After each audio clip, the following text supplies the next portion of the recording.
सहारनपुर नाम का एक बहुत बड़ा गांव था। उस गांव के सभी लोग अमीर थे, सिवाय दुखीराम को छोड़कर। दुखीराम एक लाला के यहाँ पर नौकरी किया करता था। उनके घर के सारे काम और गाड़ी साफ किया करता था। हे दुखीराम, तो बिल्कुल निकम्मा हो गया है, काम नहीं करता है। ढंग से गाड़ी साफ कर ले, नहीं तो तेरी पगार काट लूंगा। ये बात सुनकर दुखीराम बहुत डर गया और जल्दी जल्दी गाड़ी साफ करने लगा। अपना सारा काम खत्म करके वो घर पहुंच गया। जैसे ही घर पहुंचा तो दुखीराम की पत्नी लता ने दुखीराम से कहा, सुनते हो जी, 2 दिन से हमने कुछ नहीं खाया। हम तो जैसे तैसे गुजारा कर लेंगे, लेकिन हमारा बच्चा गोलू वो कैसे रहेगा? अब वो जी नहीं पाएगा। अगर वो नहीं खाएगा तो वो मर जाएगा।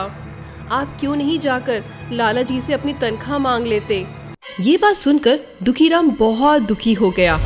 हाँ लता, आज मैं जाकर लाला जी से बात करूँगा। पिछले 2 महीने से उन्होंने पगार नहीं दी है। आज तो मैं उनसे पगार लेकर ही आऊँगा। और जल्दी से लाला जी के घर जाने को निकल गया। थोड़ी देर में वो लाला जी के घर जा पहुंचा और लाला जी से कहने लगा, साहब मुझे तनख्वाह दे दो, मेरा बच्चा बहुत बीमार है। हमारे घर में खाने को एक दाना तक नहीं है। जब आप तनख्वाह दोगे तभी हम कुछ खाने के लिए बना पाएंगे।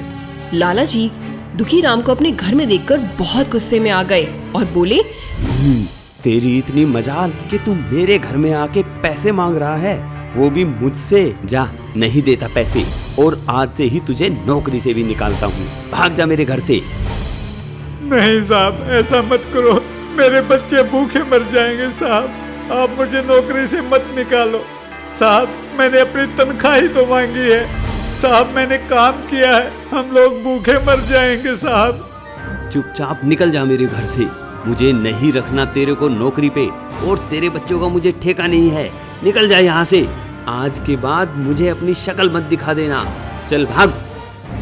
और अपने आप को संभालते हुए दुखीराम फिर घर पहुंचा। घर पहुंचकर उसका मायूस चेहरा देखकर उसकी पत्नी ने कहा, क्यों जी, लाला जी ने इस महीने फिर तनख्वाह नहीं दी? हाँ लता, आज तो उन्होंने मुझे नौकरी से भी निकाल दिया। अब पता नहीं क्या होगा हमारा। हे भगवान, ये क्या हो गया? अब तो हमारे पास मरने के अलावा कोई चारा भी नहीं बचा। हाँ लता, तुम ठीक कहती हो। अब भूखे मरने से अच्छा है हम जहर खाकर ही मर जाएं। कम से कम भूख की तड़प तो नहीं देखनी पड़ेगी। ऐसे ही सोचकर जैसे दुखीराम और उसकी पत्नी जहर खाने के लिए तैयार होते हैं, उसी समय नाग देवता प्रकट होते हैं। ठहरो वत्स, ऐसा मत करो। आत्महत्या करना पाप है। ये लो, मैं तुम्हें ये जादुई सेब देता हूँ।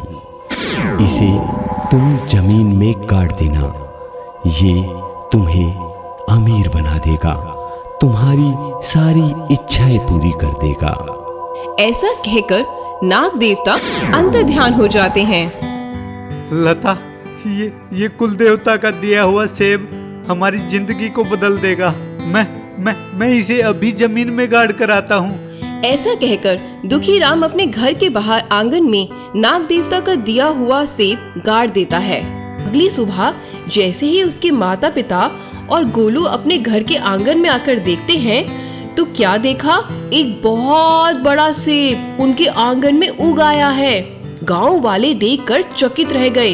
गोलू के माँ बाप भी बहुत ज्यादा आश्चर्यचकित हो गए कि इतना बड़ा सेब उनके आंगन में आया कैसे। गांव वाले कहने लगे, जरूर किसी ने टोना टोटका कर दिया है, नहीं तो इतना बड़ा सेब कैसे उग सकता है। तभी उस सेब के अंदर से आवाज आने लगी, मैं किसी का टोना टोटका किया हुआ सेब नहीं हूँ, मैं जादुई सेब हूँ। मैं तुम्हारे कष्टों को दूर करने आया हूँ।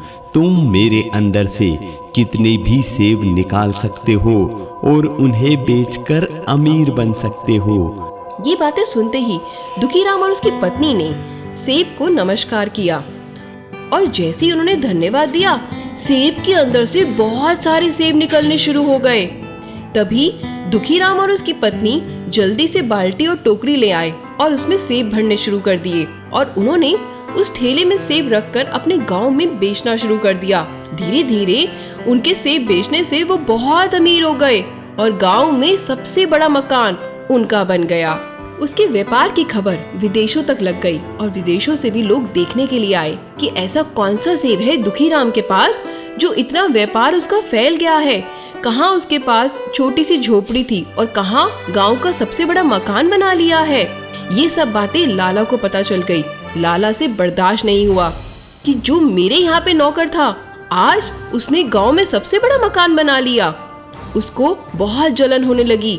उसको दुखीराम से बहुत ईर्ष्या हो गई और एक रात वो चुपके से दुखीराम के आंगन में जा पहुंचा और लाला ने उस सेब को देखकर कहा, तो ये है वो सेब जिसने दुखीराम को इतना अमीर बना दिया है। इसे तो मुझे तहस नहस करना ही पड़ेगा। जो मेरा नहीं वो किसी का नहीं हो सकता। आज इसके अंदर घुस के मैं इसे खत्म ही कर दूंगा और देख भी लूंगा आखिर इसमें से इतने सेब निकलते कैसे हैं। ये कहते हुए लाला उस सेब के अंदर कूद गया। जैसे ही लाला उस सेब के अंदर कूदा तो सेब ने उसको मारना शुरू कर दिया। बचाओ बचाओ, बहुत तेज लग रहा है। जोर जोर से लाला के रोने की आवाज आने लगी और पीटने की आवाजें भी सुनाई देने लगी। ऐसे करते करते सुबह हो गई। जैसे ही दुखीराम उस सेब में से सुबह सेब लेने के लिए आया तभी लाला उस सेब के अंदर से बाहर गिर पड़ा। तभी गांव वाले लाला को सेब के अंदर से बाहर निकलते हुए देखकर हैरान हो गए और उन्होंने लाला से पूछा, अरे लाला, तुम सेब के अंदर क्या कर रहे थे? क्यों, पता लग गया इस सेब के अंदर क्या है ऐसा? ये सुनकर लाला बहुत शर्मिंदा हुआ और अपने किए की माफी मांगने लगा। इस प्रकार दुखीराम और उसका परिवार खुशी खुशी जीवन व्यतीत करने लगे और पूरे गांव में सब अमीर हो गए।